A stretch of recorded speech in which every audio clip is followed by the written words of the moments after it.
Hey there, First Coast News streaming family. Zach Wilcox here. Josh Hodges, the photographer. Figured we'd give you guys a look at Atlantic Beach right now, and we're going to kind of work toward Beach's Town Center to start.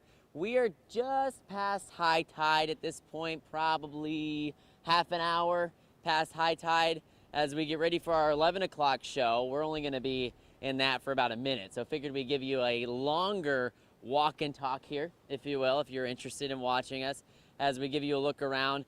Pretty dry right now, and really not even that windy here at the beach. It's been a windy day all day at the beach. We were up in Moncrief earlier today, and it wasn't as bad there with the wind or the rain, but boy, once we got down to the water, it really started to pick up. Lost our hats a couple of times, but all's well now, and really kind of a quiet night here in Atlantic Beach. It was actually really pretty earlier. Obviously not going to be able to show you the stars or anything, but all the clouds cleared out of the sky for about a half an hour there, and we could get a look at the stars and the moon really shining on that really high water. So we'll work our way back toward the water if you're going to hang with us for a long duration here, but we're going to start off in Town Center where it's starting to quiet down. Obviously it's a Thursday and it's 10 o'clock now, but taking a look over there at the fish camp, it was packed earlier. Josh and I were noting it. It was like not a seat available in there. And in fact, when we first pulled into downtown or to the town center here, we couldn't really find a whole lot of parking, which was surprising considering,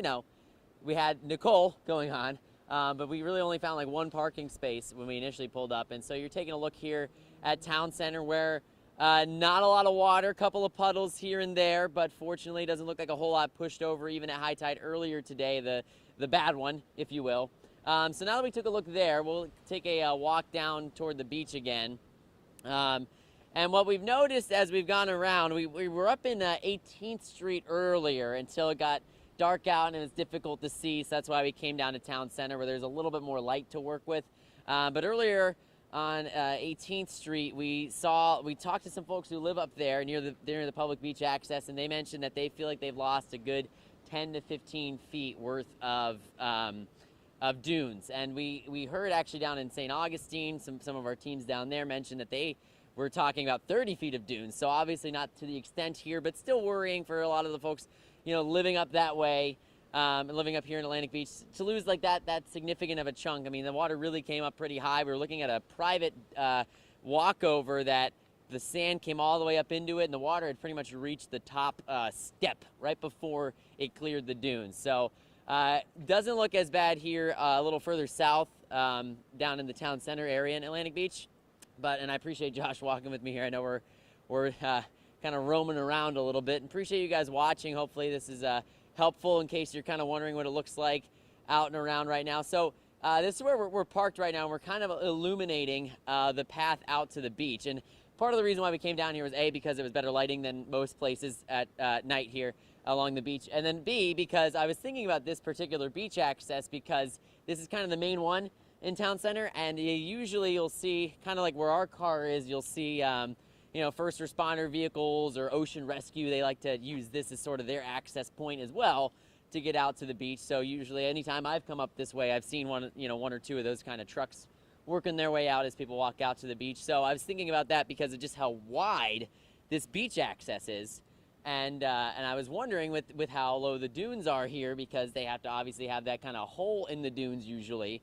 And so you can see there that they've built up a wall. They've actually used the bulldozer to kind of push sand up that way past the lifeguard shack, so that those dunes, it's almost like it's kind of weird to see dunes without the sea oats and everything on them, but sort of just a temporary solution here.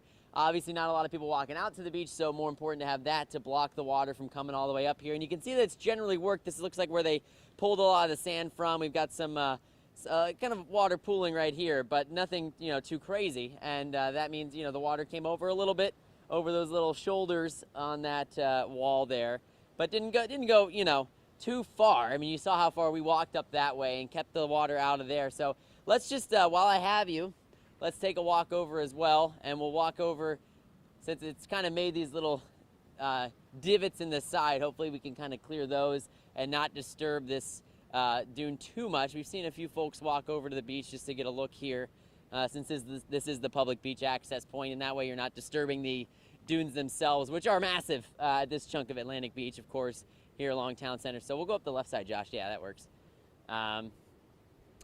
So we popped over here earlier. Again, it's been about a half an hour since the peak of high tide, so won't be quite as high as it was. So we're clearing here, watching our step as we come on down. And so here we are. We'll take a look at the beach. I know it's dark, so bear with us. We tried to light up the front side of that temporary dune for you, but you can kind of see here along the dunes where that water came up and almost made like an alcove and kind of cut in there. You can see it's still a little wet in there, a little dark, where the dunes are kind of hanging over like cliffs. So, and you can see just how steep those are. Here, Josh, I'll stand next to them. I'm not very tall. I'm about 5.5 feet tall, but you can see, I mean, they're not usually that far up because they usually have a lot of extra dune space kind of slowly slanting down a little bit more, but that's how steep they are at the moment, and we're seeing images like that all throughout the First Coast. But just wanted to share that with you here at the main beach access in Atlantic Beach. But they did their job, right? I mean, we went through town center, and it looked great.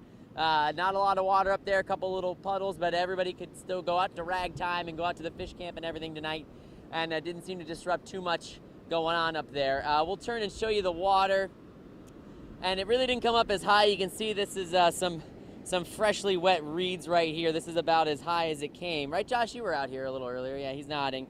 So he was out here getting some video right when it was at the peak of high tide. So working its way back out now a little bit. Still pretty gnarly out there. It's been windy, and that inside break is really something to see those waves really form a face. But outside it is totally blown out for those far out break lines. And pretty big here as well, and just nothing but foam, just whitewash all the way out to sea, which is actually kind of easy to pick up right now because of how with the moon and then how whitewashed it is. It's kind of reflecting a little bit, so actually pretty well lit out here tonight. But generally a quiet night out on the beach, and it's gonna, it's dark, so it's tough to see exactly the extent of that erosion, but wanted to let you guys know that with this second high tide, obviously the worst one was earlier today when it did all of that, but this second high tide didn't come up anywhere near that. Maybe came 5-10 feet from kissing the dunes, but maybe in a few spots it reached a little further, but most of these reeds up here look like they are still pretty dry, and we were out here and it didn't really seem like it got quite that high, maybe 10-15 feet to spare, and you can see where they've made this temporary dune. It's even further back up that way. So so we're gonna work our way back over.